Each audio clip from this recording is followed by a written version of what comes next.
कि हजरत इब्राहीम अलैहिस्सलातु वस्सलाम को हुक्म होता है कि अपनी बीवी हाजरा को और छोटे बच्चे इस्माइल को बियाबान जंगल में छोड़कर चले आओ।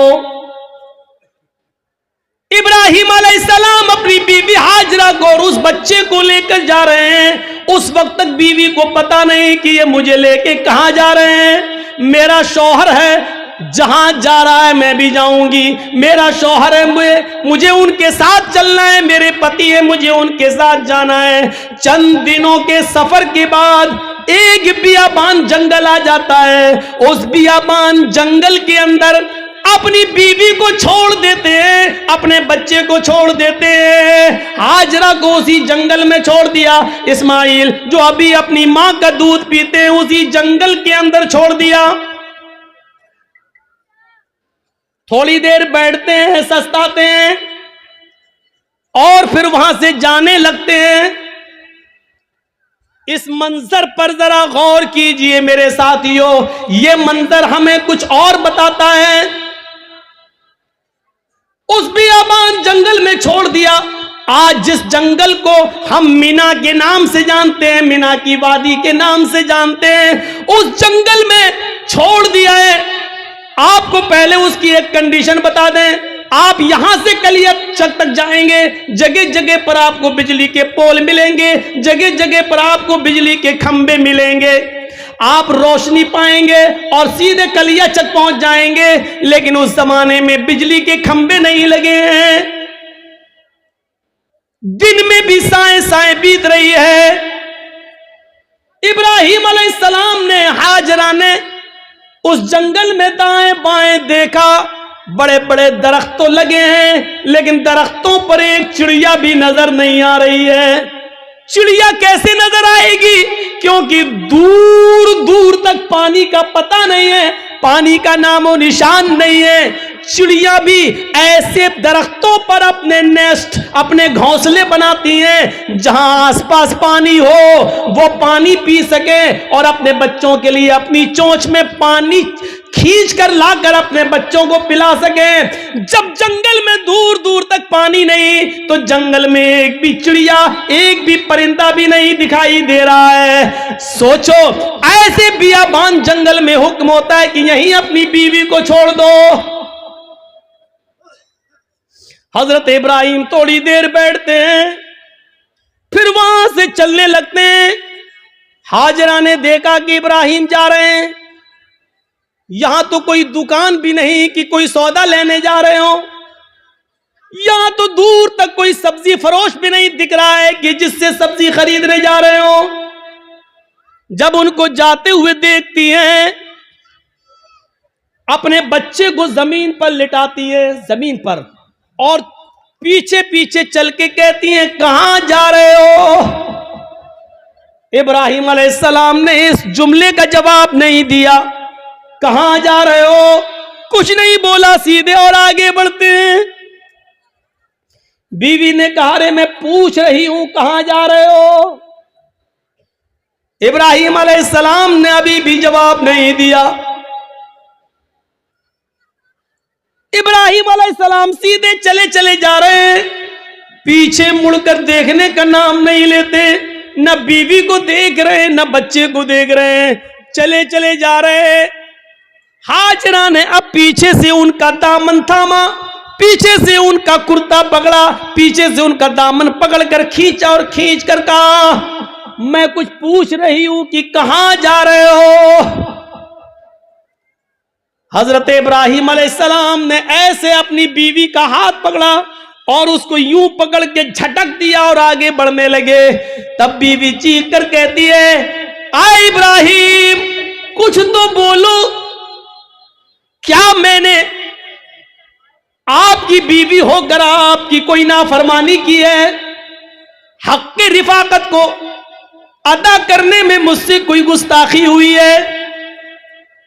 मियां बीवी के जो हुकूक होते हैं उसमें कोई हमसे कमी हुई है? खिदमत में कोई कमी हुई है? आपकी सेवा में कुछ कमी हुई है? मुझसे कोई लग़्ज़िश हुई है जो इस बियाबान जंगल में मुझे और इस बच्चे को अकेले छोड़ के जा रहे हो? इब्राहिम अलैहिस्सलाम की आंखों में आंसू आ गए, लेकिन आंसुओं को जमीन पर नहीं गिरने दिया।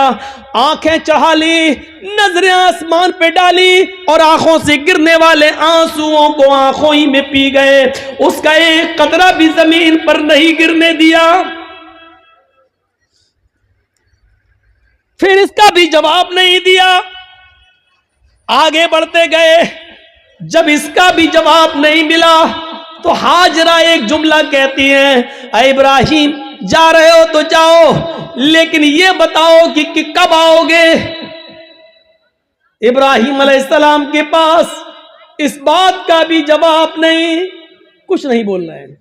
आगे बढ़ते चले जा रहे हैं, खुशी खुशी लाए, अच्छी बातें करते हुए लाए, बीवी से प्यार भरी बातें करते हुए लाए, लेकिन जब जंगल में छोड़ा तो ऐसे पीठ फेर ली जैसे ये मेरी बीवी ही ना हो।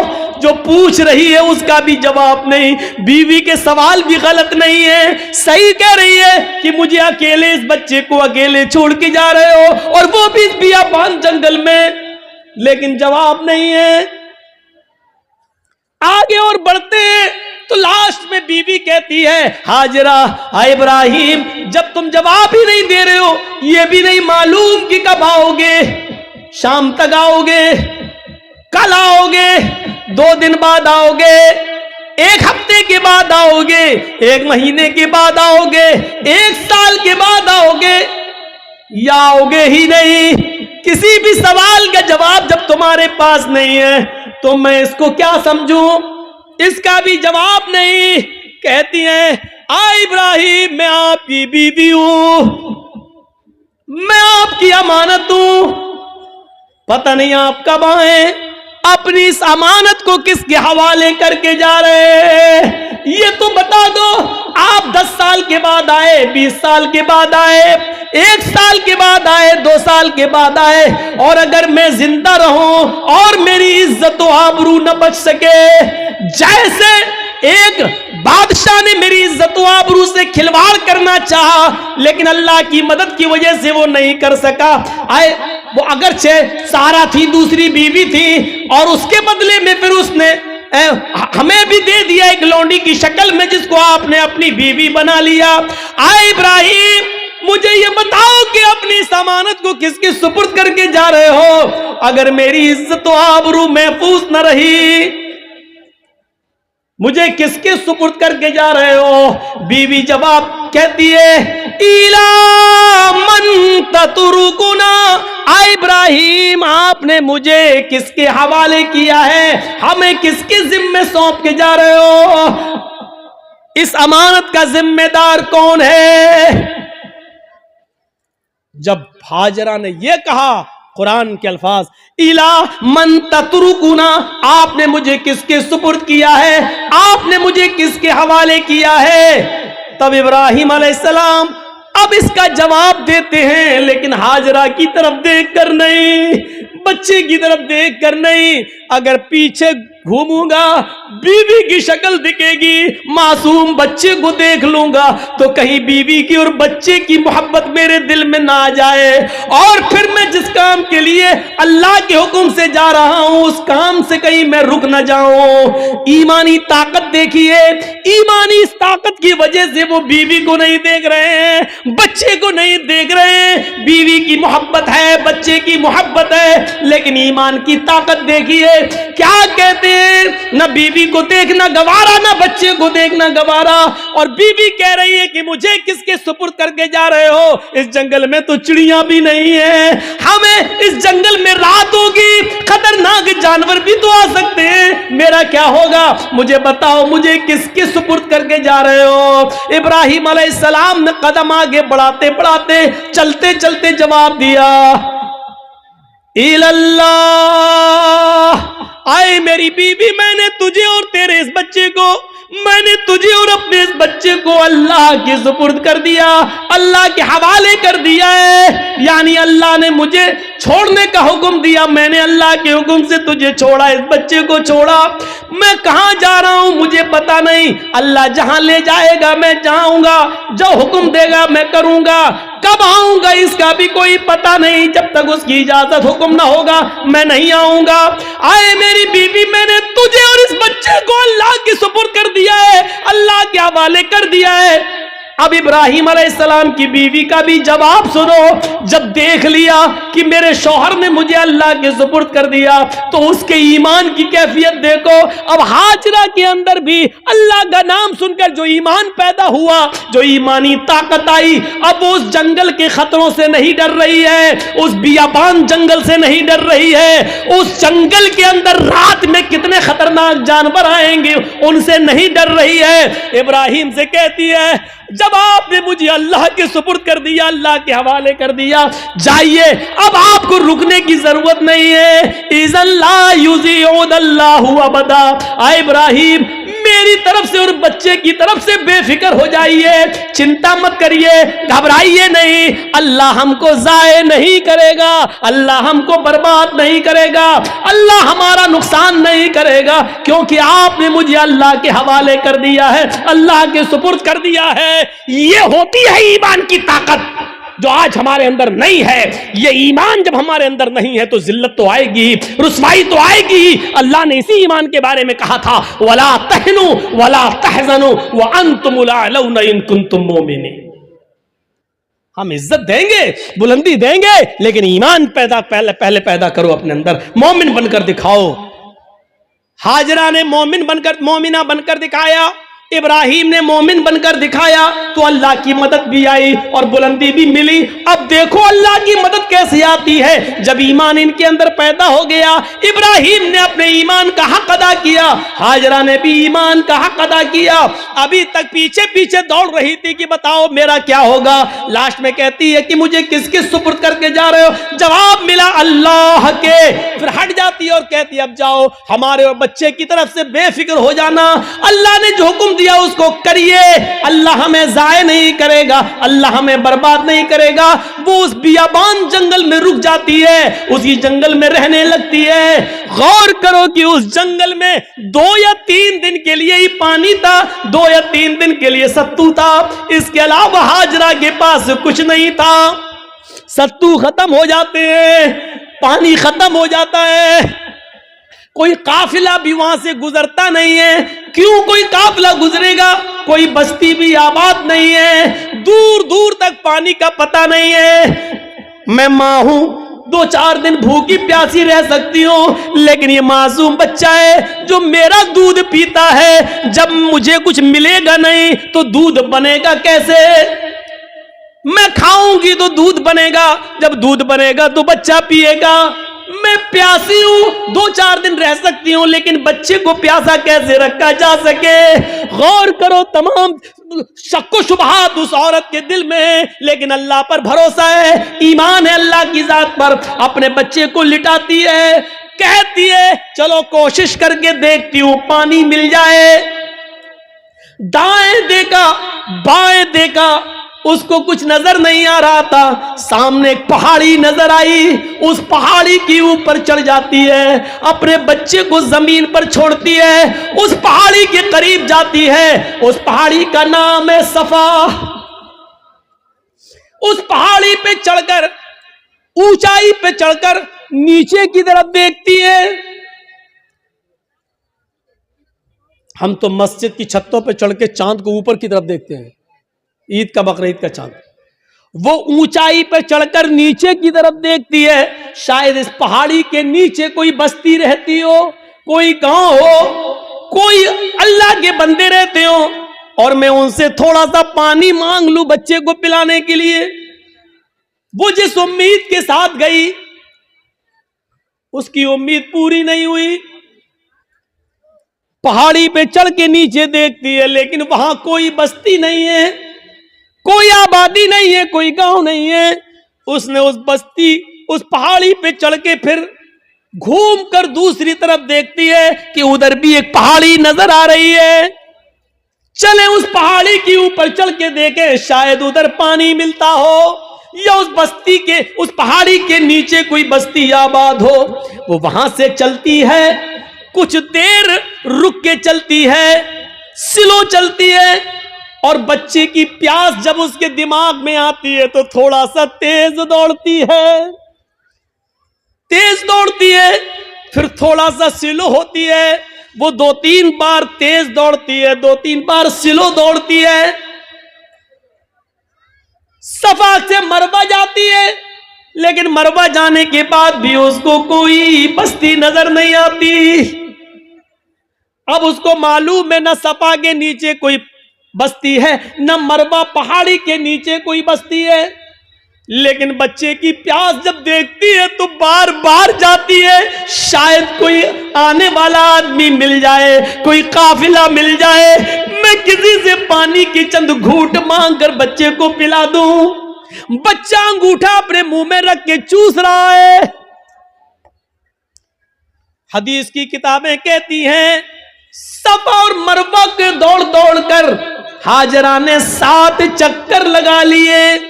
सफा से मरवा 1, मरवा से सफा 2, सफा से मरवा 3, मरवा से सफा 4, सफा से मरवा 5, मरवा से सफा 6 और फिर सफा से मरवा 7। फिर मरवा से सफा पर नहीं आई, 7 चक्कर लगाकर ना उम्मीद हो गई कि अब पानी नहीं मिलेगा, तो अपने बच्चे के पास आकर बैठ गई, नजरें आसमान पे डाली। इलाहुल आलमीन, तुझे मालूम है, तू सब कुछ जानता है, तेरी जात से कोई चीज छिपी हुई नहीं है। 3 दिन पहले जब मेरा हस्बैंड, मेरा शौहर जा रहा था, मैंने उससे पूछा मुझे और इस बच्चे को किसके हवाले करके जा रहे हो? उसने कहा इल्लल्लाह, अल्लाह के हवाले। इलाहुल आलमीन, मेरा पति मुझे तेरे सुपुर्द करके गया है, इस बच्चे को तेरे सुपुर्द करके गया है। मैंने भी यकीन दिलाया अल्लाह मुझे जाये नहीं होने देगा। इलाहुल आलमीन, मैंने आज तक अपने पति की अमानत में खयानत नहीं की है। मेरे पति का ये बेटा, मेरा ये बच्चा आगे चलकर दीन की खिदमत करेगा, मैंने दीन के लिए वक्फ कर दिया है। आय अल्लाह, मेरे इस बच्चे के लिए गिज़ा का इंतजाम फरमा दे, पानी का इंतजाम फरमा दे। दिल से जो आह निकलती है वो असर रखती है, पर नहीं ताकत परवाज मगर रखती है। ऊपर से अल्लाह रब्बुल आलमीन ने जिब्रील को हुक्म दिया, आए जिब्रील क्या देख रहे हो? मेरी बंदी मुझे पुकार रही है और मेरा बंदा इब्राहिम इन दोनों को, इस्माइल और हाजरा को मेरे सुपुर्द करके गया है। अगर मेरे सुपुर्द करने के बाद भी ये दोनों भूखे और प्यासे मर गए तो फिर दुनिया से विश्वास उठ जाएगा, फिर ईमान किसके अंदर पैदा होगा? आए जिब्रील, जाओ, जिस जगह इस्माइल एड़ियां रगड़ रहे हैं उसी जगह पर तुम अपना पर मारो और फिर मेरी कुदरत का करिश्मा देखो। जिब्राइल आए और उसी जगह पर मारा और पानी का चश्मा उसी जगह फूट गया। इब्राहिम, इस हाजरा ने देखा कि पानी का चश्मा निकल गया तो वो रोकने लगी। पानी है वो बह रहा है, वो रोक रही है, इधर ना चला जाए, उधर ना चला जाए। वो समझ रही थी शायद अभी ये थोड़ी देर के लिए बंद हो जाएगा, तो समेट रही हैं और जज्बात में कह रही, पानी तो बहता जा रहा है, वो ऐसे लेती चुल्लू, ऐसे रोक रही है और कहती जम जम,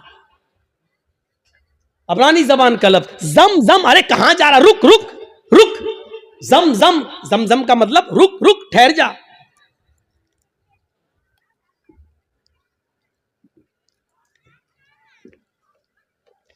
ठहर जा, रुक जा, कहां जा रहा? रुक। ये जमजम का लफ्ज भी अल्लाह के रसूल को इतना पसंद आया कि आपने जमजम के लफ्ज को जमजम ही रहने दिया, इसके लिए कोई अरबी का लफ्ज इस्तेमाल नहीं किया। रुक रुक, पानी नहीं रुकता तो उन्होंने मुडेर बांध दी, वही मिट्टी से इकट्ठा करके ऐसे बनाती चली गई, मुडेर बांध दी। अल्लाह के नबी ने एक बार खुतबा दिया था और कहा था अल्लाह हाजरा पर रहम फरमाए, अगर हाजरा ने मुंडेर न बांधी होती तो अल्लाह उस पानी को पूरी दुनिया में फैला देता। और जो चीज़ पूरी आम हो जाए तो उसकी कदर कम हो जाती है। आज देख रहे हो ना, हमारे मुल्क में भी बहुत से लोग एक पानी की पूजा करते हैं, गंगा जल, लेकिन चूंकि वो इतनी ज़्यादा तादाद में है कि अब उसकी कोई कदर नहीं रह गई है। बाकायदा गवर्नमेंट को गंगा की सफाई के लिए पैसा देना पड़ता है और गंगा की सफाई की वजह से सरकारें बदल भी जाती हैं, इसने गंगा का ख्याल नहीं रखा है। और कभी कभी गंगा का नाम लेकर लोग वोट भी मांगते हैं। न मुझे आपने बुलाया है, न मैं आया हूं, मुझे मां गंगा ने बुलाया है। इस तरीके से लोगों को भावुक करके मां गंगा को मां कहकर इस तरीके से लोग उसको नीलाम भी करते हैं। एक तरीके से देखा जाए तो इस तरीके से आज उस पानी की क्या कदर है। लोग उसमें पेशाब भी कर रहे हैं, पायखाना भी कर रहे हैं, लैट्रीन भी कर रहे हैं, सब कुछ हो रहा है उसके अंदर है? इसीलिए उसकी सफाई के लिए पैसा मांगा जा रहा है, ये किया जा रहा है, वो किया जा रहा है। लेकिन जमजम को देख लो, आज कितनी कदर की नजरों से देखा जाता है। आज भी सऊदिया में होने के बावजूद भी आप देख लीजिए उस पानी की कैसी कदर है, उस पानी की इज्जत कैसी है। और उस पानी की खुसूसियत यह है कि जो लोग 5 साल पहले हज करके आए हैं और जमजम लेके आए होंगे, आज भी उनके घर में जमजम अगर 5 साल पुराना भी रखा होगा तो उसमें न तो कीड़े पड़े होंगे न जरासीम पड़े होंगे। ये एक कैफियत, ये एक कशिश रखी है अल्लाह रब्बुल आलमीन ने उस पानी के अंदर। ये जीता जागता मौजज़ा, चश्मा जारी हो गया। ईमान था तो अल्लाह ने इज्जत भी दी, ईमान था तो अल्लाह ने बुलंदी भी दी। ईमान की ताकत होनी चाहिए। और इतना ही नहीं, अब आप कहोगे कि हाजरा को इज्जत क्या मिली? इज्जत नहीं मिली। वो हाजरा जो ईमान की ताकत की वजह से इब्राहिम को छोड़ देती है और अपने बच्चे के लिए पानी की तलाश में सफा से मरवा के चक्कर लगाती है। 7 चक्कर लगाए। मैंने कहा था शुरू में, कभी स्लो दौड़ती है, कभी तेज दौड़ती है। अल्लाह के रसूल सल्लल्लाहु अलैहि वसल्लम ने हज का रुकन बना दिया है, सफा और मरवा के चक्कर लगाओ। जब तक तुम सफा और मरवा के चक्कर नहीं लगाओगे, न तुम्हारा हज माना जाएगा, न तुम्हारा उम्रा माना जाएगा। और औरतों के लिए तो खास कर दिया कि तुम तो सीना तान कर अकड़ कर तेज न दौड़ो क्योंकि तुम्हारी बेपर्दगी होगी। लेकिन हाजरा जहां जहां तेज दौड़ी थी और थोड़ा सा अकड़ के ऐसे दौड़ी थी, अल्लाह के नबी सल्लल्लाहु अलैहि वसल्लम ने मर्दों को हुक्म दे दिया कि जब भी वो सफा से मरवा, मरवा से सफा के चक्कर लगाएं तो जहां हाजरा तेज दौड़ी थी वहां उनको भी तेज दौड़ना है, जहां हाजरा स्लो हुई थी वहां तुम्हें भी स्लो होना है। और हाजरा ने जहां सीना निकाल कर दौड़ लगाई वहां तुम्हें भी थोड़ा सा सीना निकालना। अब इतना भी नहीं कि गामा पहलवान लगो है, तो जहां थोड़ा सा हल्का था सीना निकाल के चली थी, तुम्हें भी उतना निकाल के चलना है। ये इज्जत दी अल्लाह ताला ने, ये ईमान की ताकत है। ईमान होगा, मोमिन होगे तो हम तुम्हें बुलंदी देंगे। इससे बड़ी एक औरत की इज्जत क्या होगी? किसी भी मजहब के अंदर औरत को यह इज्जत नहीं मिली। हाजरा ने जहां अपना कदम रखा, हर हाजी वहां अपना कदम रखता है। जहां हाजरा दौड़ी थी, हर हाजी को वहां दौड़ना पड़ता है। हाजरा ने जितने चक्कर लगाए, हर हाजी को उतने चक्कर लगाना पड़ते हैं। और हाजरा के नक्शे कदम को अल्लाह ने अपनी इबादत का एक हिस्सा बना लिया। एक औरत के पैरों के निशान, एक औरत के पैरों की टापें, एक औरत की पैरों की पैरों की धड़कनें, पैरों की खटखटाहट को अपनी इबादत का हिस्सा जोड़ दिया है कि जब तक तुम हाजरा की इस अदा को जिंदा नहीं करोगे, हमारी इबादत का हक अदा नहीं होगा, तुम हमारी इबादत नहीं कर सकते हो। हाजरा के नक्शे कदम को अपनी इबादत से जोड़ दिया हो, इससे बड़ा मकाम क्या होगा, इससे बड़ा दर्जा क्या होगा, जरा अंदाजा लगाओ। दुनिया की सारी कौमें चीखती और चिल्लाती रहे कि औरतों को इस्लाम ने 4 दीवारी में बंद कर दिया, बुरके में रखकर उनकी तरक्की की राह में रुकावट बन गए। चीखते रहो, चिल्लाते रहो। हकीकत यह है कि औरत को इस्लाम ने जो इज्जत दी है वो दुनिया का कोई मजहब वो इज्जत नहीं दे सकता है। आप बाप हैं, कितना भी जहेज दे दो अपनी बेटी को, लेकिन आपके मरने के बाद आपकी वरासत में उसको हिस्सा मिलेगा, वो महरूम नहीं हो सकती है। ये याद रखो, बाप की वरासत में से भी हिस्सा मिलेगा। शादी के बाद अगर उसका शौहर मर गया तो शौहर की वरासत में से भी उसको हिस्सा मिलेगा। भाई मर गया तो भाई की वरासत जो छोड़ के गया उसमें बहन को हिस्सा मिलेगा। आप गौर कर रहे हैं? गौर कीजिए।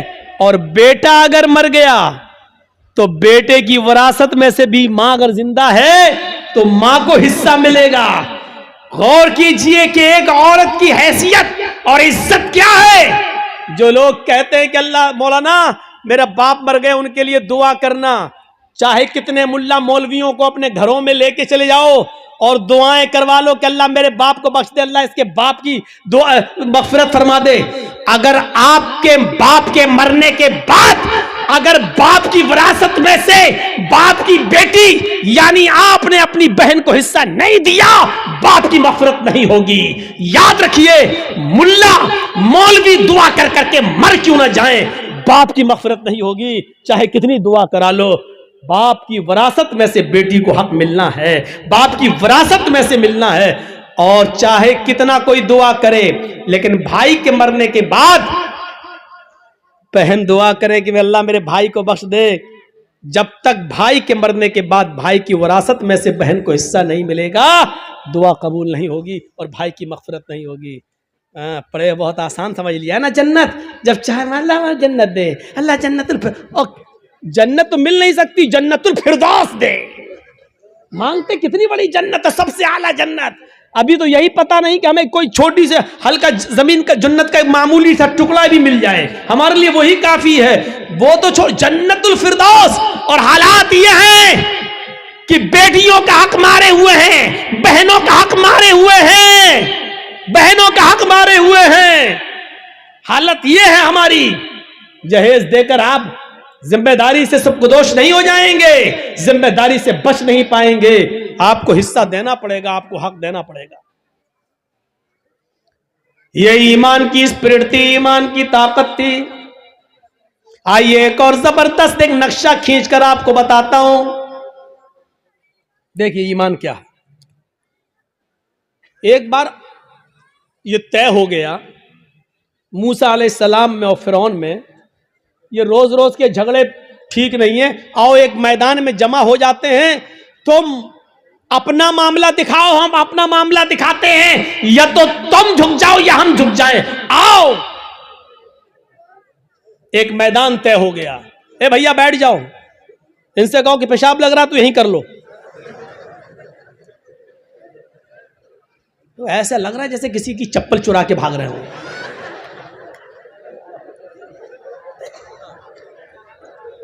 बैठिए यार, अब जो वाकया सुनाने जा रहा हूं वो बड़ा जबरदस्त और दिलचस्प वाकया है, उससे बहुत सी चीजें आपको मिलेंगी। ईमान से पहले आदमी का हाल क्या है, लेकिन वहीं पर ईमान की दौलत जब उनको मिल जाए तो उनका हाल क्या होता है। देखिए, फिरौन ने अपने जादूगरों से कहा कि चलो आज मूसा को और मूसा की कौम को पस्त करना है। ऐसा करतब दिखाना, ऐसा तिलस्म दिखाना, ऐसा जादू दिखाना कि मूसा और मूसा की कौम भाग जाए। शिकस्त होनी चाहिए। जादूगरों को भरोसा था बिल्कुल। चलो एक मैदान में जमा हो गए। मूसा अपने चंद साथियों को लेके आए, फिरौन अपना लाओ लश्कर लेकर आया। फिरौन के साथ बड़े माहिर जादूगर थे। ये वाकया सुना होगा, लेकिन आज मुझसे सुनो। फिरौन के साथ बड़े माहिर जादूगर थे। तय होता है कि चलो अपना अपना कर्तव्य दिखलाओ। फिरौन ने कहा जादूगरों, अपने जादूगरों से चलो दिखाओ।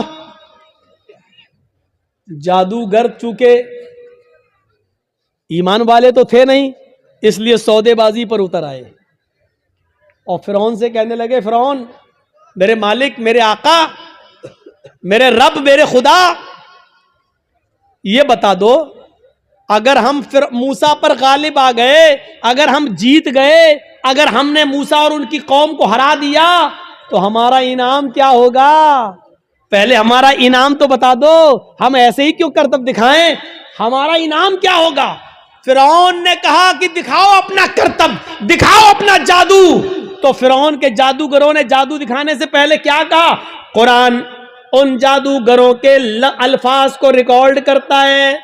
उन जादूगरों ने फिरौन से कहा, इन्ना लना लाजरन इन कुन्ना नहनुल गालिबीन। ठीक है, हम अभी जादू दिखाते हैं, लेकिन आए फिरौन, ये बताओ, अगर हमने मूसा और मूसा की कौम को हरा दिया और हमारा करतब देखकर, हमारा नाटक देखकर अगर ये सब हार जाओ, भाग जाएं, तो हमारा अज्र क्या होगा? इन्ना लना लाजरन, हमारी मजदूरी क्या होगी, हमारा इनाम क्या होगा? इन कुन्ना नहनुल गालिबीन, अगर हम इनके ऊपर गालिब आ गए तो, अगर हम इनके ऊपर गालिब आ गए तो क्या इनाम होगा? फिरौन ने मुस्कुराते हुए जवाब दिया,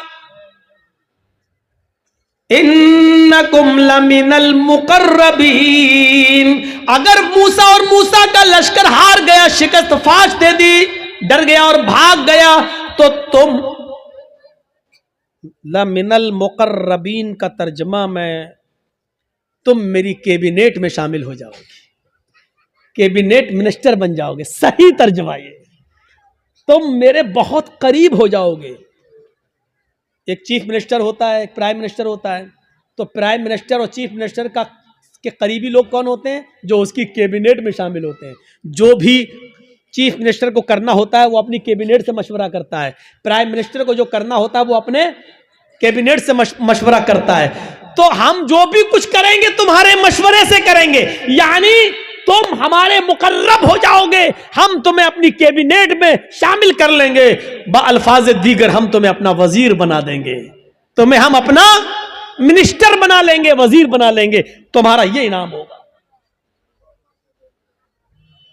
अब इतना सा लालच अगर किसी को मिल जाए तो ये तो बहुत बड़ी बात हो गई ना, बहुत बड़ी बात हो गई।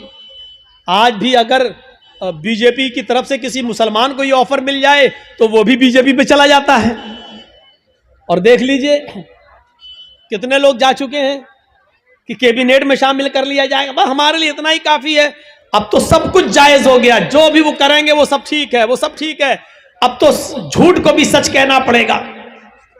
जब उन जादूगरों ने सुना कि फिरौन कह रहा है कि इन्नकुम लमिनल मुकर्रबीन, तुम हमारे मुकर्रब हो जाओगे, हमारी कैबिनेट में शामिल हो जाओगे, हमारे मिनिस्टर बन जाओगे, इतना बड़ा इनाम का जब लालच उनको मिला तो वो फौरन तैयार हो गए। फिर उनके पास जो रस्सियां थी उन्होंने उन रस्सियों को फेंका, उन्होंने उन रस्सियों को डाला। उन्होंने जब उन रस्सियों को मूसा के सामने और मूसा की कौम के सामने फेंका तो वो रेंगते हुए सांप बन गए, रेंगते हुए सांप बन गए, सांप बनकर रेंगने लगे। हालांकि वो सांप नहीं थे, वो नजर बंदी थी, हमें दिखाई दे रहे हैं सांप की तरह रेंग रहे, लेकिन वो सांप नहीं थे। जैसे जादूगर हमारे मोहल्ले में आता है, मिट्टी उठाएगा, रखेगा, मुट्ठी बंद करेगा, छू मंतर जादू वो करके ऐसे घुमा के खोलेगा, रुपया बन जाएगा। हालांकि वो रुपया नहीं है, वो मिट्टी है, लेकिन हमें रुपया दिख रहा है। अगर जादूगर मिट्टी को रुपया बनाना जानता होता तो अपना जादू खत्म करने के बाद फिर कटोरा लेकर 1-1, 2-2 रुपए की भीख हमसे क्यों मांगता? वो कहता है कि ये कला है, ये मिट्टी को मैंने रुपया बनाया, ये सिर्फ हमारी हाथ की सफाई है, ये तुम्हें रुपया दिख रहा है लेकिन हकीकत में रुपया नहीं है। अगर रुपया होता तो फिर तो हम घर बैठ के ये तमाशा क्यों दिखाते तुम्हें, हम तो घर बैठ के मिट्टी का रुपया बनाते रहते। मूसा और मूसा की कौम को वो रेंगते हुए सांप दिखने लगे तो मूसा अलैहिस्सलाम डरने भी लगे, ऐसे हटने भी लगे। फौरन अल्लाह ताला ने फरमाया, मूसा डरो नहीं, ला तखफ या मूसा, आए मूसा डरो नहीं, तुम्हारे पास जो लाठी है ना, जो डंडा है, इसको जमीन पर मारो, अन अलक़ि असाक, जमीन पर इस लाठी को मारो। मूसा अलैहिस्सलाम ने वो लाठी जमीन पे मार दी और जैसे ही जमीन पे लाठी मारी वो अजदहा बन गया। अजदहा बहुत बड़ा होता है, वो अजदहा बन गया और उसने अपना मुंह फाड़ा और अंदर को सांस ली, बाहर को नहीं, अंदर को, अंदर को। जब उसने अंदर को सांस ली तो वो जितने भी सांप जो रस्सियां बनी हुई थी वो सब उसके मुंह में घुसते चले गए, करके सबको खा गया। यहीं से मूसा फिरौन के जादूगरों की अकल ठिकाने आ गई। वो समझ गए हमने जो दिखाया वो नकली चीज थी, मूसा ने जो दिखाया वो ओरिजिनलिटी थी, वो असलियत थी। वो समझ गए कि अब हक के आगे मेरा बातिल नहीं चलेगा, यकदम वहीं से बदल गए, यहीं से चेंज हो गए। मूसा अलैहिस्सलाम ने डंडा जमीन पे मारा, वो अज़दा बन गया, अज़दा उनके सांपों को निकल गया। फिरौन के जादूगर समझ गए कि अब मेरी खैर नहीं, अगर मैंने कुछ और दिखाया तो हमारी आफत, हमारी बर्बादी, क्योंकि हमने जो दिखाया वो जादू था, मूसा ने जो दिखाया वो हकीकत है, और जादू कभी हकीकत का मुकाबला नहीं कर सकता। फौरन वहीं के वहीं वो सारे जादूगर पलटे और चीख पड़े, आमन्ना बिर्रब्बे मूसा व हारून, हम मूसा और हारून के रब के ऊपर ईमान ले आए। चीखते हुए उन्होंने कहा, अब हमने फिरौन को छोड़ दिया, मैं मूसा और हारून के रब पर ईमान ले आया। उन्होंने ये नहीं कहा कि मैं अल्लाह पर ईमान लाया, जादूगरों ने क्या कहा, बिरब्बे मूसा व हारून, हारून और मूसा के रब पर ईमान लाया। अगर वो ये कहते हैं कि मैं तो अल्लाह पर ईमान लाया, तो लोगों का अल्लाह और लोगों का खुदा तो वही बना हुआ था फिरौन, इसलिए मूसा और हारून का रब नहीं था। मूसा और हारून अलैहिस्सलाम ने कभी फिरौन को अपना रब नहीं माना, मूसा और हारून ने अपना रब अल्लाह को माना था। इसलिए क्या कहा, आमन्ना बिरब्बि मूसा व हारून, मैं हारून और मूसा के रब पर ईमान ले आया, यानी मैं अल्लाह पर ईमान लाया। फिरौन तो शजदर रह गया, लाया था मूसा और उनको हराने के लिए, और ये तो हम ही हार गए। ये सारे जादूगर पलट गए, ये सारे जादूगर उधर चले गए। अभी देखिए, जब तक जादू दिखा रहे थे तब तक वो काफिर थे, लेकिन जब मूसा ने अपना हुनर दिखलाया, मौजिजा दिखलाया, तो वो ईमान ले आए। अब ईमान लाने के बाद ताकत देखिए उनके अंदर वही मौजूद है, अभी हटे नहीं, अभी अपने घर नहीं गए। अब जब ईमान ले आए, जब कह दिया आमन्ना बिरब्बि मूसा व हारून, जब कह दिया कि हारून और मूसा के रब पर ईमान लाए, तब उनके ईमान लाने के बाद उनके अंदर ताकत क्या आई, वो दिखाना चाहता हूं। एक मोमिन के अंदर ईमान जब आ जाए तो उसकी ताकत क्या होती है, वो चीज समझ लीजिए। जब वो ईमान लाए तो फिरौन ने कहा, ये क्या किया तुमने? तो उन्होंने जवाब दिया कि अल्लाह की तरफ से हक आ जाने के बाद और अपनी आंखों से हक देखने के बाद भी मैं तुम्हारी गुलामी करूं और तुमको अपना रब मानूं, तो हमसे बड़ा बदनसीब कोई नहीं होगा, हमसे बड़ा फिर पागल कोई नहीं होगा। हमने आज अपनी आंखों से हक देख लिया और सच्चाई देख ली और मूसा की का मौजिजा देख लिया है। मूसा ने जो दिखाया वो अल्लाह की तरफ से है, इसलिए अब हक आ जाने के बाद हम तुम्हारी गुलामी नहीं कर सकते, हम तुम्हें तरजीह नहीं दे सकते। फिरौन ने कहा, अब जानते हो तुम्हारा अंजाम क्या होगा, जानते हो तुम्हारा अंजाम क्या होगा? उन्होंने कहा, ए फिरौन, फिर हमारे अंजाम को भी बता दो कि क्या अंजाम होगा हमारा। फिरौन ने कहा, ला उक़त्तिअन्ना अयदियकुम व अर्जुलकुम मिन खिलाफ थुम्मा ला उसल्लिबन्नकुम अजमईन। कुरान कह रहा है, आए मेरे जादूगरों, अगर तुमने मूसा और हारून के रब को छोड़कर मुझे रब न माना और तुम न पलटे, तो हम तुम्हें क्या अजाब देंगे, क्या सजा देंगे तुम जानते हो। ला उक़त्तिअन्ना अयदियकुम व अर्जुलकुम मिन खिलाफ, हम तुम्हारे हाथ कटवा देंगे, हम तुम्हारे पैर कटवा देंगे मुखालिफ सिमतों से, यानी दाहिना हाथ काटेंगे तो बायां पैर और बायां हाथ काटेंगे तो दायां पैर। अगर हमने दायां हाथ काटा तो बायां पैर कटवाएंगे, और किसी का अगर हमने बायां हाथ काटा तो उसका दायां पैर कटवा देंगे। लउक़त्तिअन्ना अयदियकुम व अर्जुलकुम, अरबी से वाकिफ होंगे तो आप समझ जाएंगे, लेकिन अरबी से वाकिफ नहीं है, अल्फाज की ज़्यादती माना की ज़्यादती पर दलालत करती है। अरबी जबान में कता यक्ताओं के माना होते हैं काटना, ये इसको कहा जाएगा कता, काटना, लेकिन इधर से काटा, इधर से काटा, इधर से काटा, ये काटा, ये काटा, इसको कहा जाता है कत्ता युक़त्तिउ तक़ती, टुकड़े टुकड़े करना। फिरौन ने ये नहीं कहा था कि हम तुम्हारे हाथ और पैर काट देंगे। फिरौन ने कहा लउक़त्तिअन्ना अयदियकुम व अर्जुलकुम, हम तुम्हारे हाथ के टुकड़े टुकड़े करवा देंगे, हम तुम्हारे पैर के टुकड़े टुकड़े करवा देंगे, हमारी जबान में कीमा कीमा कर देंगे, बोटी बोटी कर देंगे मुखालिफ सिमतों से। यानी पहले अंगूठा काटेंगे, फिर पंजा काटेंगे, फिर पिंडली काटेंगे, टखना काटेंगे, पिंडली काटेंगे, घुटना काटेंगे, रान काटेंगे, कमर काटेंगे। अगर मैंने तुम्हारा दाहिना पैर काटा तो ऐसे ही बायां हाथ काटेंगे, पहले उंगली काटेंगे, पोर काटेंगे, कलाई काटेंगे, गट्टा काटेंगे, हाथ की ये कलाई, फिर ये कोहनियों, फिर कंधा, यानी हम टुकड़े टुकड़े कर देंगे। कितनी दर्दनाक सजा, जिंदा आदमी को एक एक हिस्सा काटा जाए। लउक़त्तिअन्ना अयदियकुम व अर्जुलकुम मिन खिलाफ, हम पहले ऐसा करेंगे और ऐसा करने के बाद भी अगर तुम न माने तुम लउसल्लिबन्नकुम अजमईन, तो फांसी का फंदा लगा के फिर हम तुम्हें सूली पे चढ़ा देंगे। अब दो चीजें समझ लो, इतनी बड़ी सजा सुनने के बाद इनका जवाब क्या था। जब काफिर थे, ईमान नहीं लाए थे, फिरौन के साथ आए थे, तब इनकी डिमांड क्या थी? इन्ना लना लअजरन, अगर हमने अपना जादू दिखाया और मूसा को हरा दिया तो आप हमें इनाम क्या देंगे?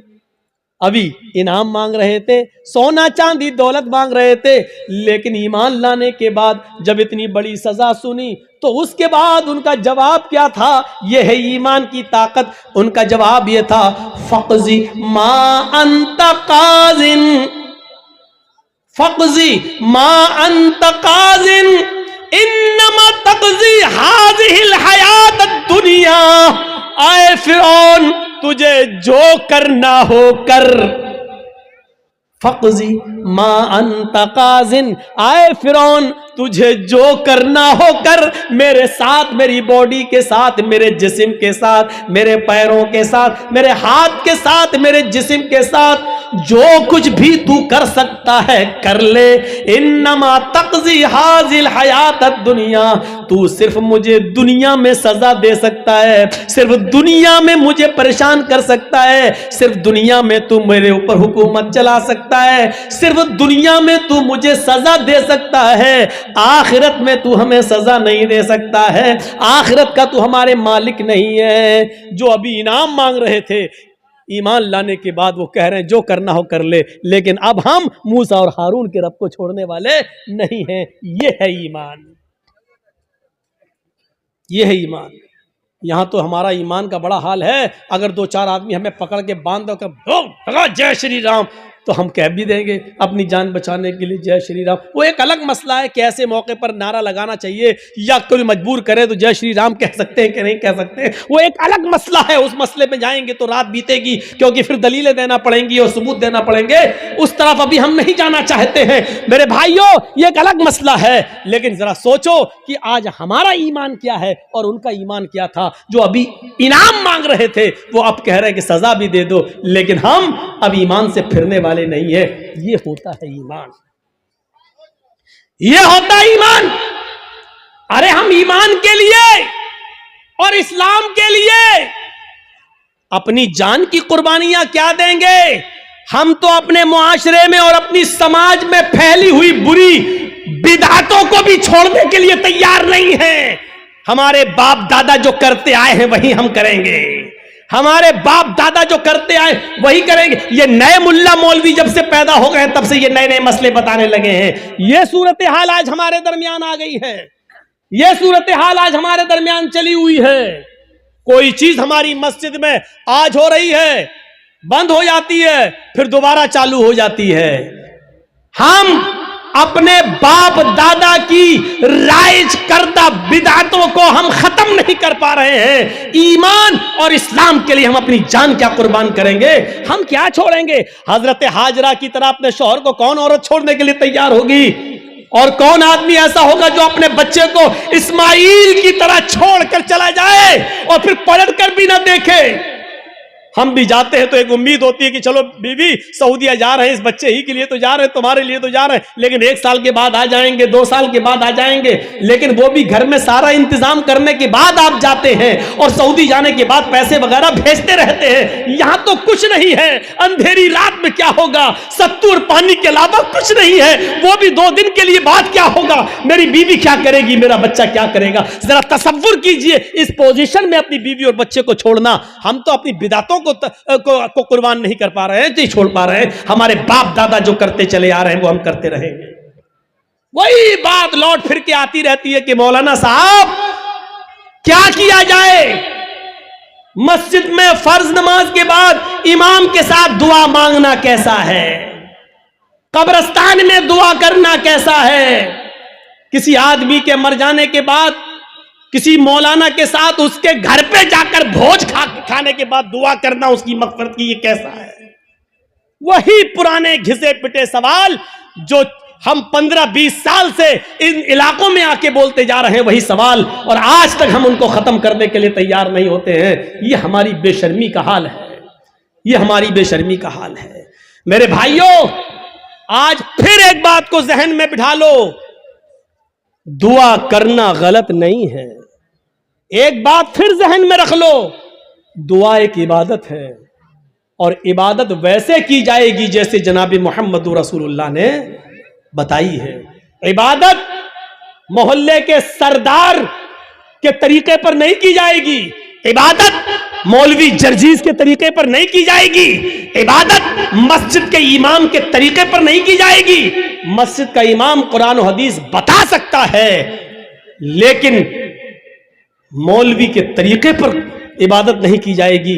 इस बात को आप हमेशा जहन में रखिए। दुआ मुख्खुल इबादा, दुआ इबादत का मग़ज़ है। दुआ के लिए आपको कोई मना नहीं करता है। दुआ जहां अल्लाह के रसूल ने हाथ उठाकर की है आप करिए, कोई मना नहीं करता है। दुआ जहां हाथ उठाकर नहीं की है वहां आप हाथ उठाकर करेंगे तो वहां हम मना करेंगे, इसलिए कि हाथ उठाना साबित नहीं है। मसलन लैट्रीन में जाने की दुआ है, अब आप लैट्रीन में घुस के पढ़िए हाथ उठा के, अल्लाहुम्मा इन्नी अऊज़ु बिका मिनल खुब्स वल खबाइस। अब बैठिए, बैठिए, दुआ है, क्यों हाथ नहीं उठाया। मैं पूछना चाहता हूं उन लोगों से जो मस्जिद में मजबूर करते हैं इमाम को कि हाथ उठाओ और पब्लिक से कहते हैं हाथ उठाकर दुआ करो। अगर दुआ के लिए हाथ उठाना है तो लैट्रीन में जाने की दुआ है, बताओ क्यों नहीं हाथ उठाते हो सब। लैट्रीन में क्यों? अरे जब लैट्रीन में दुआ पढ़ सकते हो तो हाथ क्यों नहीं उठा सकते हो? जब लैट्रीन में अल्लाह का नाम ले सकते हो, अल्लाहुम्मा इन्नी अऊज़ु बिका, तो हाथ उठाने में क्या हर्ज है, क्यों नहीं उठाते हो? अब हमारी अक्ल कह रही है गंदी जगह पर हाथ कैसे उठाएं। अभी अक्ल ही तो कह रही है ना, तो मैं कह रहा हूं गंदी जगह पर फिर अल्लाह का नाम क्यों ले रहे हो? नहीं साहब, वो तो अल्लाह के नबी ने बताया है, तो अल्लाह के नबी ने बताया तो यहां अल्लाह के नबी ने हाथ नहीं उठाया तो हम हाथ नहीं उठाएंगे। अच्छा, खाना खाओ, क्या दुआ है? बिस्मिल्लाह या बिस्मिल्लाहि व अला बरकतिल्लाह, ये दुआ है खाना खाने की। अब आप खाना बैठो, जर्जी साहब खाना लग गया, बिस्मिल्लाह, अब हम खाएं, या बिस्मिल्लाहि व अला बरकतिल्लाह, अब हम बोलिए। चलो ये तो लैट्रीन नहीं है, ये तो घर है। यहां पर हाथ उठाकर अगर कोई आदमी दुआ करे बिस्मिल्लाह या बिस्मिल्लाह व अला बरकतिल्लाह, तब खाना खाए, कैसा लगेगा आपको? क्यों नहीं उठाते हो? ये भी तो दुआ ही है साहब। अल्लाह के नबी ने नहीं उठाए इसलिए हम नहीं उठाए। आ गई ना बात वही, जहां नबी ने उठाया वहां उठाओ। हम भी तो यही कह रहे हैं, जहां नबी ने नहीं उठाया वहां मत उठाओ। हम भी तो आपसे यही कह रहे हैं। अच्छा, वुजू बनाया, क्या दुआ पढ़ते हो? बिस्मिल्लाह। वुजू के बाद क्या दुआ पढ़ते हो? अशहदु अल्ला इलाहा इल्लल्लाह व अशहदु अन्ना मुहम्मदन अब्दुहु व रसूलुहु अल्लाहुम्मा जअलनी मिनत तव्वाबीन व जअलनी मिनल मुततहिरीन, यही दुआ तो पढ़ते हो। अच्छा, वुजू बनाने के बाद किसी को देखा, पैर धुलने के बाद आया हो, किबले की तरफ मुंह करके अशहदु अल्ला इलाहा इल्लल्लाह वहदहु ला शरीका लहु व अशहदु अन्ना मुहम्मदन अब्दुहु व रसूलुहु अल्लाहुम्मा जअलनी मिनत तव्वाबीन व जअलनी मिनल मुततहिरीन। मैं पूछना चाहता हूं क्यों नहीं पढ़ते? हाथ उठाते हो यहां, वुजू के बाद की दुआ है, हाथ उठाना साबित नहीं है। अजान के बाद की दुआ है, अल्लाहुम्मा रब्ब हाज़िहि दावत तामा व सलातिल काइमा आति मुहम्मदनिल वसीला वल फजीला, लेकिन हाथ उठाना साबित नहीं है। चांद देखकर दुआ मांगना साबित है, चांद देखकर दुआ मांगी जाए, लेकिन हाथ उठाना साबित नहीं है। इसी तरीके से कब्रिस्तान में जाकर दुआ करना जायज है। अल्लाह के नबी ने फरमाया इस्तगफिरू लिअखीकुम, अपने भाई के लिए दुआ करो। हर आदमी को मिट्टी देने के बाद अपने भाई के लिए दुआ करना चाहिए, लेकिन यहां हाथ उठाना साबित नहीं है। जैसे इन जगहों पर हाथ उठाना साबित नहीं है, ऐसे ही कब्रिस्तान में भी हाथ उठाकर दुआ करना साबित नहीं। या है तो हमें बताओ कहां है। नहीं साहब उठा लें तो हर्ज क्या है? अब इसका जवाब सुनो। अरे हमने हाथ उठाकर दुआ कर ली तो हर्ज क्या है? तो अब मुझे जवाब दो, लैट्रीन में हमने कह दिया हाथ उठाकर अल्लाहुम्मा इन्नी अऊज़ु बिका मिनल खुब्ज़ि वल खबाइस, तो हर्ज क्या है? मुझे इतना बता दो। अजान के बाद हमने हाथ उठाकर दुआ मांग ली है, अशहदु अल्ला इलाहा इल्लल्लाह, हर्ज क्या है? मुझे बता दो। यहां आपको हर्ज लगता है, मुझे कब्रिस्तान में हाथ उठाकर दुआ मांगने में हर्ज लगता है। क्यों इस्लाम को अपने और अपने बाप दादा के तरीके पर चलाना चाहते हो? इस्लाम चलेगा तो सिर्फ फातिमा के बाप के तरीके पर चलेगा। इस्लाम न तुम्हारे तरीके पर चलेगा, न मेरे, न तुम्हारे बाप के तरीके पर चलेगा, न मौलवी जर्जीज के बाप के तरीके पर चलेगा। इस्लाम चलेगा तो जनाब मोहम्मद रसूलुल्लाह के तरीके पर चलेगा। आपको नमाज पढ़ने के बाद दुआ से कोई नहीं रोकता। यकीन मानिए, नमाज पढ़ने के बाद आप दुआ करिए, हम आपको नहीं रोकते हैं। अच्छा अमल है नमाज पढ़ना, और नमाज के बाद दुआ मांगना अच्छा अमल है। मांगिए, मांगिए, मना नहीं किया जा रहा है। लेकिन यहां अल्लाह के रसूल से हाथ उठाकर दुआ मांगना, और नबी के हाथ उठाने के बाद सहाबा का हाथ उठाना, और नबी का हाथ चेहरे पर फेर कर पहनना, और उसके बाद सहाबा का भी हाथ चेहरे पर फेर लेना, नबी का दुआ मांगना और सहाबा का उस दुआ पर आमीन आमीन कहना, यहां नमाज के बाद साबित नहीं है। इसलिए आपको भी ऐसा नहीं करना है। अकेले आप जितनी लंबी दुआ मांगना चाहे मांगे। आपकी बेटी बड़ी है, शादी के रिश्ते आते टूट जाते हैं, नमाज के बाद दुआ मांगिए, अल्लाह मेरी बेटी को कोई दीनदार रिश्ता अता फरमा दे। आपकी रोजी रोटी में बरकत नहीं, अल्लाह मुझे मेरी रोजी रोटी में बरकत दे। आपको जितनी दुआ मांगना मांगो, ये 2 मिनट वाली दुआ को रस्म मत बनाओ मेरे भाई। इमाम साहब ने कहा अस्सलाम वालेकुम रहमतुल्लाह, अस्सलाम वालेकुम रहमतुल्लाह, अल्लाहुम्मा आमीन, आमीन, पीछे कर आमीन आमीन आमीन आमीन। अबे ये कौन सी दुआ है? और 2 मिनट में ला इलाहा इल्लल्लाह मुहम्मदुर रसूलुल्लाह। 2 मिनट में तेरी भी जरूरत पूरी हो गई, 2 मिनट में उसकी भी हो गई। वहां इमाम कह रहा अल्लाह मेरी रोजी रोटी में बरकत दे, आप कह रहे हैं आमीन। अरे फायदा तो इमाम का हो रहा, आपका क्या हो रहा है मुझे बताओ? वो इमाम तो अपनी दुआ कर रहा है?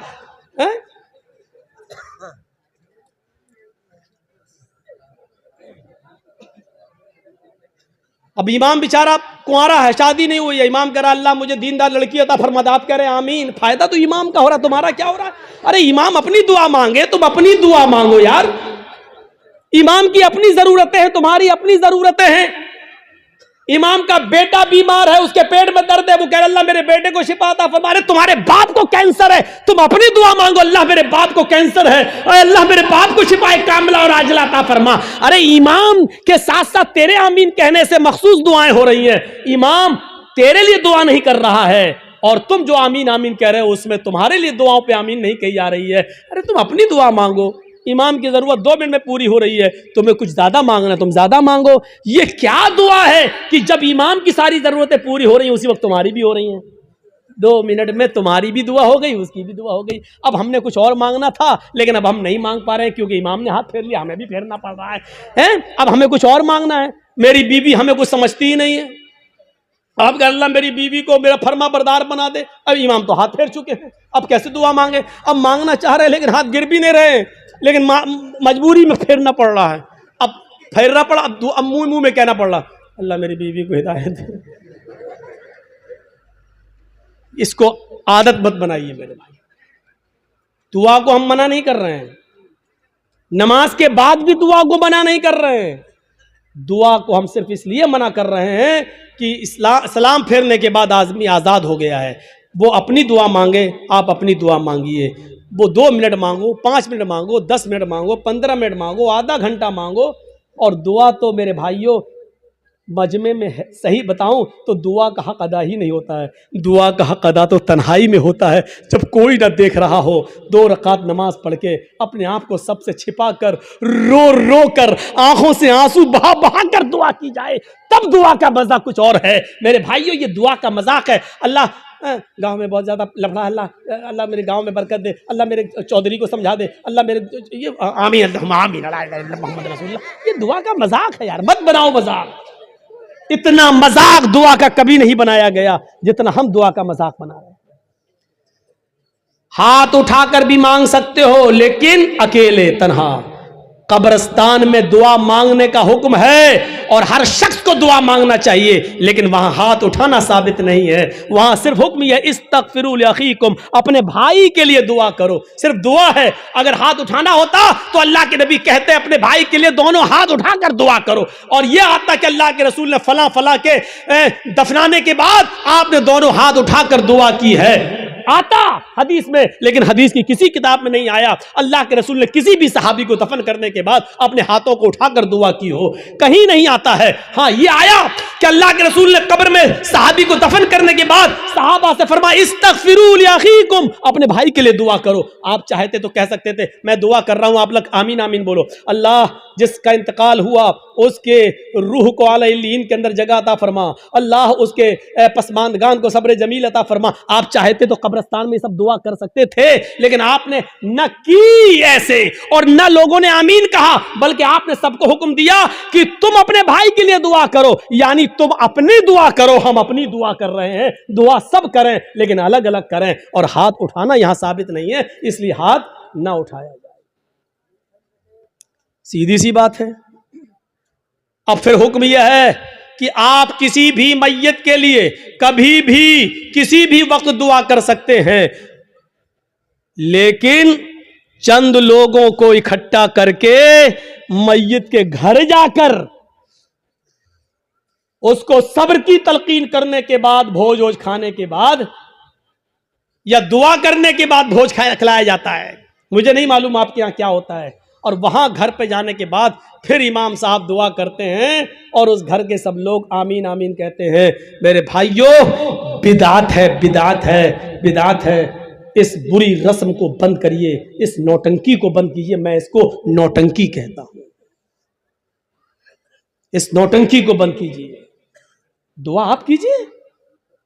अरे बीवी अगर शौहर मर गया है तो बीवी शौहर के लिए दुआ करे, बाप मर गया तो बेटा शौहर अपने बाप के लिए दुआ करे। अरे सदका जारिया सबसे बेहतर यही है कि बेटा अपने बाप को अपनी दुआओं में याद रखे, कुछ दुआएं अपने लिए मांगे, फिर कहे अल्लाह मेरे वालिद को की कब्र को नूर से भर दे, अल्लाह मेरे वालिद की मग़फ़िरत फरमा, अल्लाह मेरे माँ बाप के गुनाह को की बख्शिश फरमा, अल्लाह उनकी लग़्ज़िशों को माफ़ फरमा दे, अल्लाह तो उनको जन्नतुल फिरदौस में जगह अता फरमा।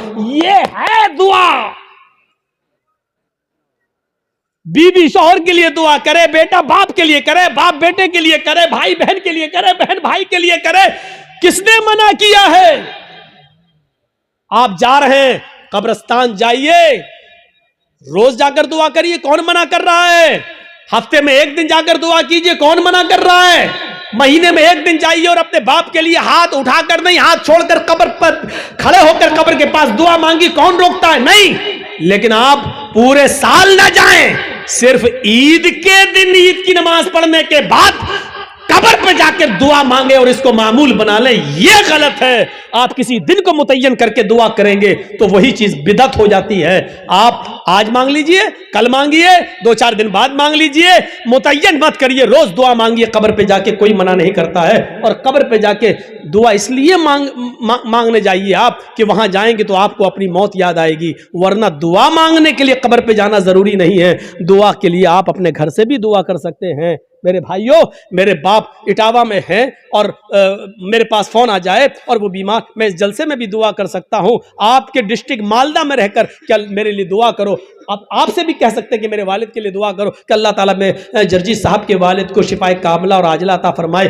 कोई बुराई की बात नहीं है। दुआ के लिए किसी के घर जाकर ही दुआ की जाए या कब्रिस्तान जाकर दुआ की जाए, ये जरूरी नहीं है। लेकिन अगर आप जाएंगे तो आपको अपनी मौत भी याद आएगी कि एक दिन हमको भी इस जगह आना है, इसलिए आप अगर जाते हैं तो ठीक है। इसी तरीके से मेरे भाइयों याद रखिएगा, कोई भी काम हो अगर शरीयत की रोशनी में ठीक है तो करेगा। बहुत से लोग क्या करते हैं, बेटे का खतना हो रहा है, खाना दावत कहते हैं, साहब हाँ आज दावत है आपकी, किस बात की दावत? बच्चे का खतना करा रहे हैं। याद रखना इस्लाम के अंदर सिर्फ दो ही खाने को जायज करार दिया और उसका हुक्म है, एक वलीमा, शादी के बाद बीवी जब घर पे आए तो उस बीवी के साथ एक रात गुजारने के बाद दूसरे दिन वलीमा करना। बहुत से लोग ये कहते हैं कि बीवी के साथ जब तक मुजामियत या हम बिस्तरी न कर ली जाए वलीमा नहीं, बीवी आ गई, रात आप उसके साथ बैठ गए, दो चार गुफ्तगू हो गई, बातें हो गई, बस हो गया, उसके बाद सुबह होकर आप वलीमा कर सकते हैं, जायज़ है आपके लिए।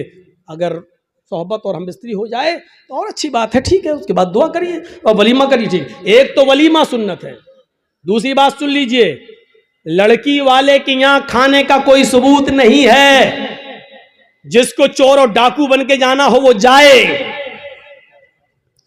लड़की वाले को न खिलाने का हुक्म है, न लड़की वाले के यहां जबरदस्ती बैठकर खाने का हुक्म है, न शरीयत ने लड़की वाले को खिलाने का मुकल्लफ बनाया है, वलीमे को सुन्नत कहा है। एक सहाबी अल्लाह के नबी के पास आए, आपने देखा उनके कपड़ों पर कुछ पीलापन है, जाफरान लगी हुई है, खुशबू आ रही है, आपने कहा ये क्या? कहा अल्लाह के नबी शादी कर ले। अच्छा, सैयबा से या बाकिरा से, कुंवारी या शादीशुदा थी, तलाकशुदा?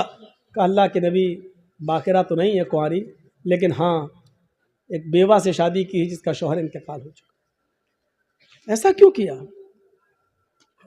कुंवारी से शादी करते। कहा अल्लाह के नबी मेरे माँ बाप का इंतकाल हो चुका है और वो इस दुनिया में नहीं है, मेरी छोटी छोटी बहनें हैं, मेरी छोटी छोटी बहनें हैं, मैंने सोचा कि एक ऐसी औरत से निकाह करूं जिसको बच्चे पालने की महारत हो, तजर्बा हो, ताकि वो मेरी बहनों की अच्छी तरबियत कर सके, इस मकसद से मैंने शादी की। आपने कहा अच्छा कोई बात नहीं, वलीमा किया? कहा नहीं। आपने कहा वलीमा करो, देखिए हुक्म है, औलिम वलौ बिशातिन, वलीमा करो, अगर ज़्यादा ताकत नहीं तो एक बकरी ही का करो, लेकिन करो। वलीमा करने से लोगों को पता चल जाएगा कि इसकी शादी हुई है, ये लोग नाजायज़ तरीके से नहीं रह रहे हैं, जायज़ तरीके से रह रहे हैं। वलीमे का हुक्म है, वलीमा करना चाहिए। एक ये खाना, उसका हुक्म मौजूद है। और दूसरा अकीका। अकीके की दो शक्लें होती हैं। दो शक्लें ये हैं कि 7वें दिन जब आप बच्चे का अकीका करें तो मोहल्ले के लोगों को आप बुलाकर अपने घर खिला भी सकते हैं, लेकिन मोहल्ले वालों को बुलाने के साथ साथ गरीबों का ख्याल रखा जाए। ऐसा ना हो कि सिर्फ अमीर आए और गरीबों को नज़रअंदाज कर दिया जाए, क्योंकि गरीबों का हक ज़्यादा है इसमें। गरीब और मिस्किन ढूंढे जाएं, कौन है ज़रूरतमंद, उनकी दावत दी जाए। एक तो ये तरीका है। और दूसरा तरीका अकीके का ये है कि अगर आप सबको बुलाकर अपने घर नहीं खिलाना चाहते हैं तो अगर लड़की है तो एक बकरी, लड़का है तो 2 जानवर ज़िबा करके उसका गोश्त गरीबों, मिस्किनों में और मोहल्ले के लोगों में तकसीम कर दिया जाए, तब भी आपका अकीका हो जाएगा। अपने घर खिला भी सकते हैं, ये एक अकीका। अकीके के अलावा, वलीमे के अलावा और कोई खाने का हुक्म और सबूत नहीं है हदीस के अंदर। यहां तक कि कोई हाजी हज करके आता है और वो खुशी में अपने गांव वालों को खिलाता है, इसका मतलब यह है कि वो अपने हज की रिया और नमूद कर रहा है, दिखावा कर रहा है, लोगों को ये बता रहा है कि देखो मैं हज करके आया हूं, इस खुशी में मैं लोगों को खाना खिला रहा हूं। हाजी को हज का खाना भी नहीं खिलाना चाहिए। अगर ऐसी इबादतों पर खाना खिलाना जायज़ होता तो फिर नमाजी को नमाज पढ़ के आने के बाद भी खिलाना जायज़ होता। फिर ईद की नमाज पढ़कर भी किसी को दावत दे तो उसकी दावत भी जायज़ होती। मेरे भाइयों, क्योंकि यह इबादत है और फिर इबादत पर फिर एक आम रस्म बन जाएगी। फिर ज़कात देने वाला ज़कात देने की खुशी में खिलाएगा, लो आज हमने इतनी ज़कात दी। फिर रमज़ान का रोज़ा रखने के बाद 30 रोज़े पूरे होने के बाद फिर लोग की दावत दे, ओ मैंने 30 रोज़े रख लिए। लो, हज भी एक इबादत है। जब इन इबादतों पर आप किसी को खाना नहीं खिलाते हैं तो हज पर भी आप किसी को खाना नहीं खिला सकते। जब हज जैसी इबादत पर खाना नहीं खिला सकते तो फिर फिर खतने का खाना कैसे जायज़ हो सकता है? मेरे प्यारे साथियों, खतने का खाना जायज़ नहीं है, ना खतने की दावत जायज़ है। हाँ, अगर अकीके वाले दिन ही आप बच्चे का खतना कर रहे हैं तो लोगों को अकीके की दावत दीजिए, खतने की दावत मत दीजिए। और ये कहिए कि हमारे यहाँ अकीका हो रहा है, अकीके का खाना खाइए। और मैं खतने का नहीं, खतने की अगर कोई दावत देता है तो आप उस दावत को रिजेक्ट करिए और उस खतने की दावत में आप मत जाइए, क्योंकि खतने की दावत में शिरकत करना जायज़ नहीं है। मेरे प्यारे साथियों, ये चंद बुनियादी मसाइल थे जो मैंने छेड़ दिए हैं आपके कहने पर, लोगों के बताने पर। मुझे उम्मीद है कि अब आपकी अक्ल में अच्छी तरह बैठ गए होंगे। हम अल्लाह से दुआ करते हैं कि बारे अल्लाह हमारी खताओं को माफ़ फरमा दे, गुनाहों को बख्श दे, हमारे अंदर ईमान की कैफियत पैदा फरमा दे।